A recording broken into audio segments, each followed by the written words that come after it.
So first of all, good evening. Great that you take the time to be here. It's something like 25 degrees outside. It's probably the last nice day of this year. You could have made another test. No? Okay. Still really happy that you're here. Peter asked me a few weeks ago if I wanted to present something for the guys of the Growth Tribe. So here we are. I hope that we have a interesting 45 minutes in which I can explain a little bit about Catawiki, about the challenges we had, and after that there's a kind of Q&A and you can ask whatever you want.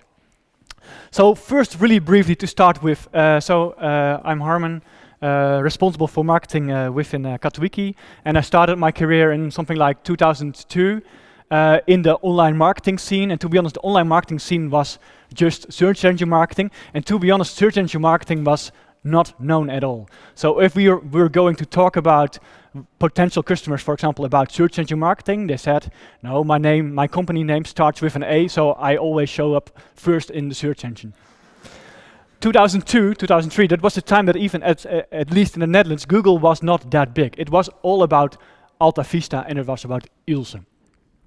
And so I started, we started a company called Traffic for You, and I started there in 2003. And what we did, we did a kind of the gray hat, the black hat kind of search engine marketing. So we used random text from the Bible combined with keywords. Then we really we generated first positions. For example, let's say if you search for a Volkswagen Golf car.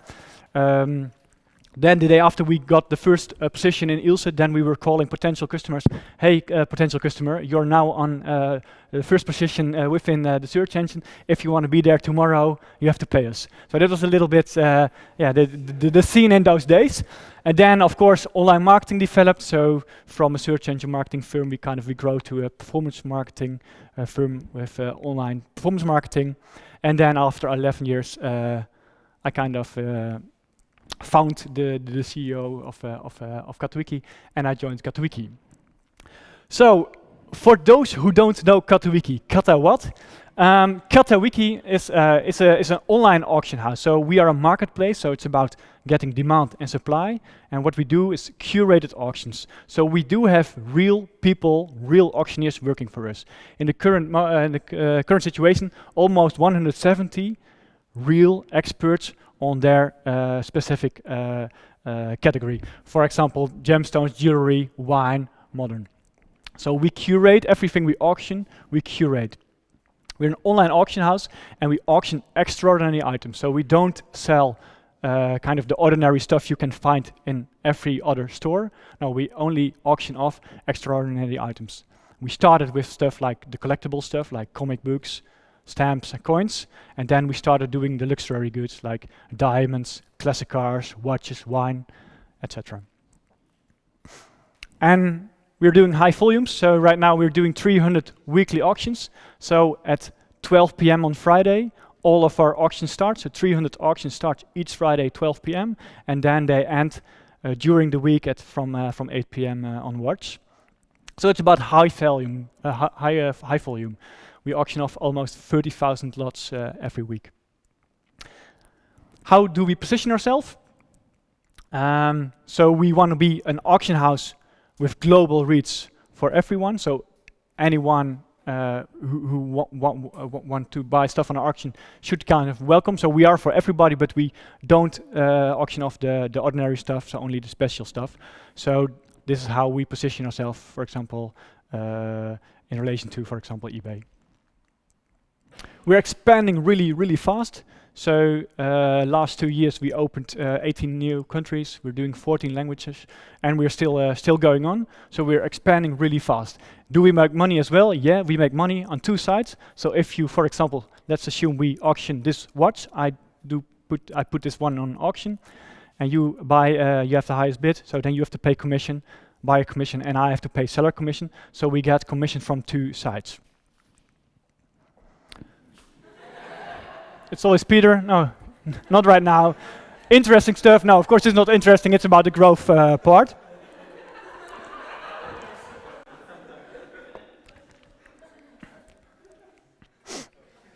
So the next 30 minutes, we're going to talk about the strategy and the challenges, about the growth of the organization, and about tools and frameworks. But first, to start with, to explain a little bit about our kind of generic top-level growth moments. So like I said, we were founded in 2008 by our founders, Marco and René. So René is a real comic book collector, and he started with they started with a kind of online catalog in which collectors could upload their whole collection. And that is kind of essential, because if you want to start a marketplace, you can't just start a marketplace, because a marketplace needs both demand and supply. So if you have got demand and no supply, there's nothing to bid on, and if you've got supply and no demand, there's nothing to sell. You won't sell anything. So therefore they created the catalog, in which they generated new users who could upload their collections. And on the moment that we had enough users in our catalog, we started with the online auction. So that was in December 2011. So there's a kind of a real kind of, it took a few years, because we had a kind of enough users to start a business model like the one of an auction house. So we started with collectibles in 2011, so it's about the coins and the stamps, etc. Then in 2014 we started with adding the luxury goods, and especially last year, but also a little bit the year before, we were starting. We started adding new countries. Did it work? Yeah, it works. As you probably know, companies like Axel Partners, who are investing in Facebook, Dropbox, Spotify, did invest in Catawiki. P Capital, a VC here from Amsterdam, did invest in Catawiki. And last year, LeadEds, who's also investing in BlaBlaCar, and in Alibaba is also investing in Catawiki. And because with that money, these are Ignacio and Andre. They were from the Growth Hacking Academy last year, so we hired those two guys, and so they help us with spending the money wisely in order to realize growth. As you probably know, we're doing pretty okay, because last year we were the fastest grower in both EMEA as in the world, following the Deloitte technology of measuring growth. So we are the winner of the Deloitte Technology Fast 500. Let's talk about some challenges, because I was thinking, okay, Peter asked me, hey, can you give a presentation about growth? Yeah, of course we can, but kind of we needed some kind of team. So I did choose this one. So I want to talk about kind of 5 challenges we as Catawiki have, and how we are dealing with them. So the first one is the challenge that there is almost no category awareness. And if there's no category awareness, that means that there is no intent volume. From my past, I know that many companies in retail, travel, finance, etc., they can reach their growth targets by just catching intent behavior. But in our case, almost no one knows about an online auction house for example, for watches. So people are not searching for, let's say, a Rolex auction. They are searching for buy a Rolex. And if you have any experience with, for example, AdWords, you probably know that it's all about relevance. The more relevant you are, the higher your CTR, the lower your CPC, the better the ROI. So in our case, almost no one knows about our type of auction. So people are not searching for it. So there's almost no pool volume. So we really need to focus on push channels.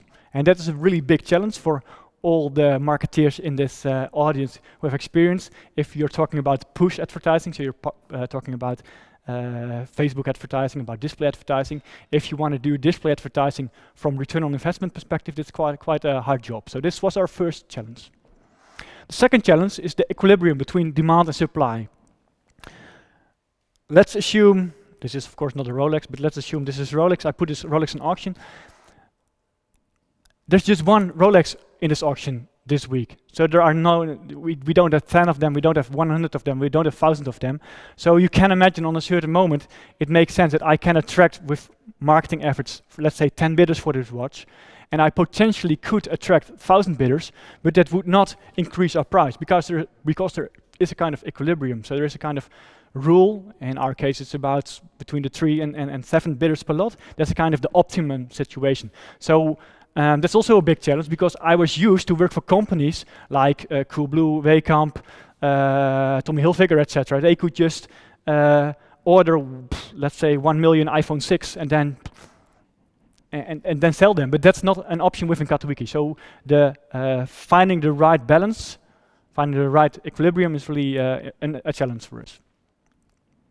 The third one is that we have got 30,000 lots to auction every week. And if you've got any experience with online marketing and with ROI-driven online marketing, you know the more specific, the more relevant you are, the better, the higher your ROI is. And you can imagine that it's only, I've got Ignacio, Andre, and 18 others, but you can't create 30,000 unique ads every week because we have them online at Friday and then, let's say, a Thursday, they're gone again. And we do know and we do see that it's all about relevance. So we really have a big challenge there. How do we generate the best ROI possible and being as relevant as possible with that many different lots in auction, which change every week. The fourth one is the challenge regarding the time between seeding and harvesting. Within Catawiki, on average, between the first click, someone comes to a platform and his or her first win is 26 days. So I was kind of used to optimize my marketing efforts based on direct return on investment. But in our case, it makes no sense because on average, there are 26 days gone before I get my revenue. So you really have to manage your marketing really backwards. So I can only say something about the effectiveness of my marketing efforts 30 days ago, but then we're already 30 days further. So that's a big challenge as well. And the fifth one is probably a challenge everyone has, because it has to do with limited time and resources. Although we are growing pretty fast, at this moment almost 500 employees, but still we have to choose. We can't just do limited things with the resources we have. Now about how we are dealing with those challenges. So the first one needs a little bit of explanation. It has to do with our challenge regarding the time between seeding and harvesting, and the challenge that there's almost no intent volume. So what you see right here is kind of our typical customer journey. So that starts with the moment, the first moment, the zero touch point. Someone doesn't know Catawiki, comes for the first time at a website, then does a registration. After the registration, you have to do what we call a bidder registration. So you have to do the phone verification, and then you're kind of ready to bid on our platform. And then kind of the game of generating revenue starts, because of course you have to bid. After you place your bids, you have to win. Of course, we want you to become a repeat winner. We want you to become a cross-category winner. Of course, if you, for example, bought at least 3 model trains, you could sell 2 as well. So we want you to become a seller. And if you become dormant, we want to reactivate you again. So this is kind of our customer journey. And what we did, we made a kind of hard split. So we made a hard split between acquisition and activation, because normally when you optimize on direct return on investment, you would really focus here on the moment where a user generates revenue. But we said it makes almost no sense, because on the moment of acquisition, we already have your phone number, we have your email address, so we can send you push notifications, we can send you emails, and we can ask you to download our app. So it makes no sense to invest again, and with not investing from this on this part of the customer journey, we can add those investments back to the moment of acquisition. So this is really a great solution for us, because that means that we can kind of invest for revenue we get in the future. And how that looks like when you make it more concrete to the media KPIs, we made KPIs based on acquisition and on reactivation. So acquisition is this part, so that's the moment till registration for the bidder registration. And activation is about reactivating dormant users. So we made a model in which we optimize our media spend based on registrations and on predicted customer lifetime value. So you can understand that then it's kind of okay-ish that the direct return on investment is not positive, but because we don't invest any euro after the moment of registration, we can invest that kind of that part of the commission back to the moment of acquisition. So that realizes a situation that you can do push advertising. So our main channels and our best performing channels are display advertising and social advertising. Like I said, normally those push channels won't achieve a good ROI, but because we optimize based on acquisition, this is possible. In combination with a attribution model which makes it possible. This is our attribution model, maybe too deep for those who are not into attribution modeling, but kind of the standard within online marketing is, or at least was, kind of last cookie count. So you attribute all the value to the last click or the last campaign click. And we create a kind of new model which works better for our customer journey, in which we make the split between acquisition and activation. And within the acquisition part, we use a kind of U-shape and a time decay model. So we kind of give additional value to the first touch point. So when having this solution, so making the split between acquisition and reactivation in combination with an attribution model which is kind of looking further than only the last click, it gives us A, more insights, and B, makes it possible to realize a kind of our growth targets, because with this model we can do push advertising on an ROI positive way. Now, sounds maybe cool, maybe difficult, but what you need, what is really important for us, is having a central place for all your data. So together with our VC Project A Ventures in Berlin, we created a data warehouse in the last 2 years, or last year. And in the data warehouse, all the data comes together. So we have got API connections with AdWords, with Google Analytics, with Criteo, with Facebook, with TV. We've got a separate TV cube, so if we do airings on TV, we upload them as well. We've got connections with, for example, HubSpot, so all the sales information is there. We've got connection with customer support tooling, so all the information is there. And of course, our back office data is there. So only because we have all the data in one central place, we can do that attribution stuff as well. And because all the data is here, we can solve kind of the big cross-device issue as well, because you probably know that a lot of people are generated, are in an early stage of your customer journey, are connected with you via their mobile device, but probably they will convert on desktop. And when you've got all the data together, you can just analyze initial customer journeys, customer acquisition journeys after they registered. So like said, when having that data together, you can optimize all your marketing channels based on the same metric. And for us, it's return on investment based on acquisition. Also, for example, TV. I'm not sure if you saw our TV commercial, but since last June, we are on Dutch TV, on Italian, France, and we started with a few weeks in Spain. And because we upload the exact airing, the date and the time of the airing to our data warehouse, we can analyze broadcasters, programs, positions of the spots. And on each individual level, we can analyze the results. So we do know exactly, for example, if we are, let's say, a commercial just before RTL late night, what are the costs, what's the uplift in traffic, what's the uplift in simple registrations, and what's the attributed value of those registrations. So I can optimize my TV efforts from a return on investment perspective.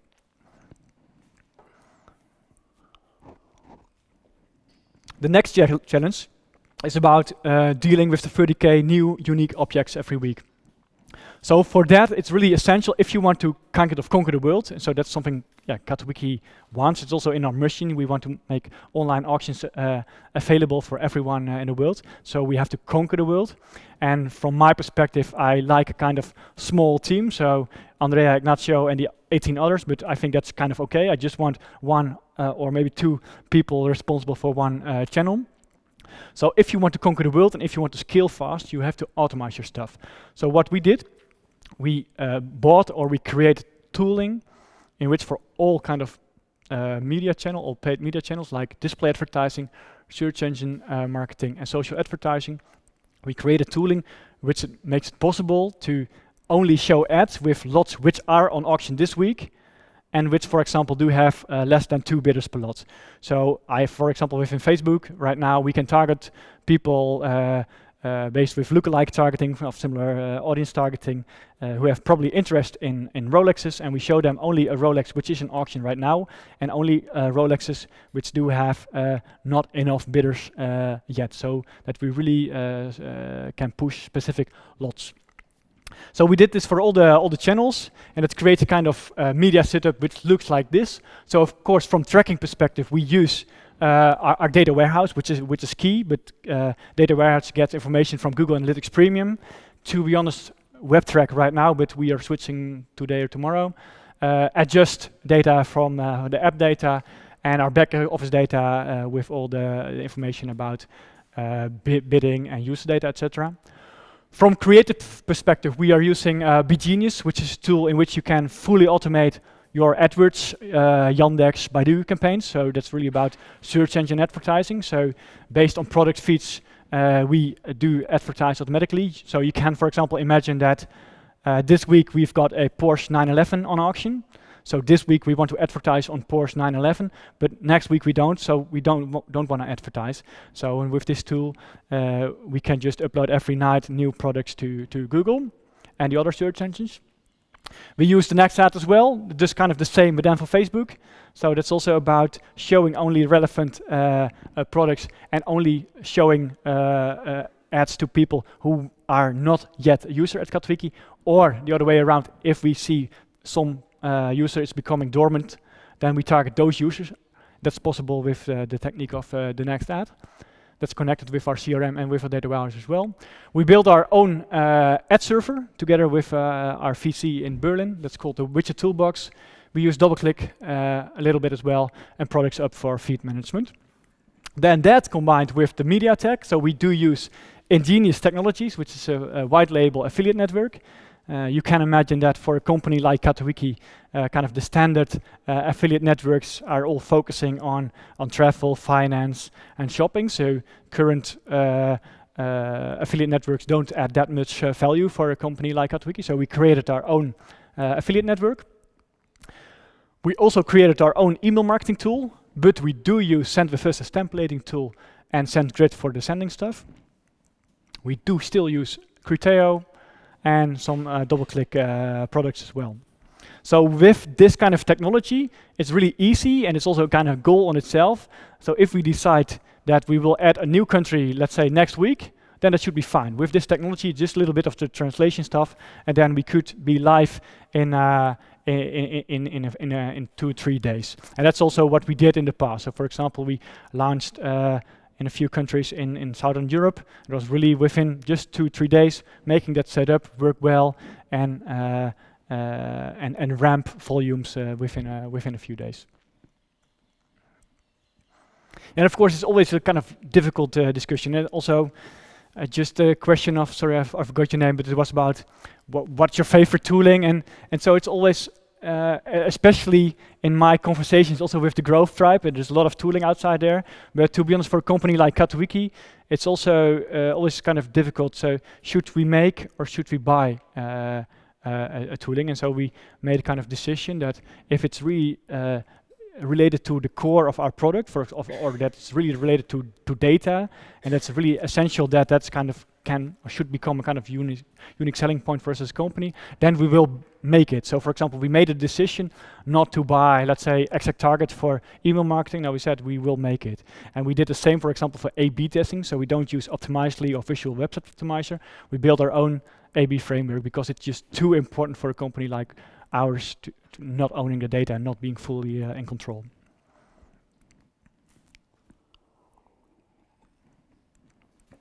Then talking about the challenge regarding the marketplace health. So what we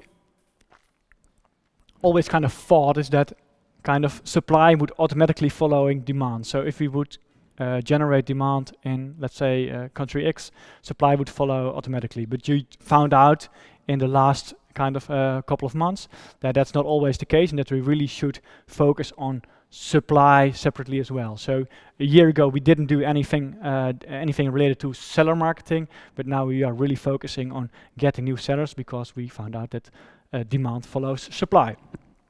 So we started with a team focusing on on doing all kind of paid media channels, so to get relevant people to landing pages, seller landing pages, in which they can convert as a new seller registration. Of course, we do use kind of tooling we do buy, not build, like intercom.io, in which we ask people, hey, do you think of becoming a big seller for Catawiki? If so, we send those leads to HubSpot, and from HubSpot they are called by our inside sales team. And of course, HubSpot and our inside sales team, they call leads based on the prospecting database we built. And within this situation, we're really focusing on, for example, Facebook lead ads, Google GSPs, and all kind of other options to get high quality leads in our in our prospecting database. And when they are in our prospecting database, we try to convert them directly by email, direct mail, Facebook, Google, etc. And we send them to HubSpot, and when they are in HubSpot, they will be called by our inside sales agents.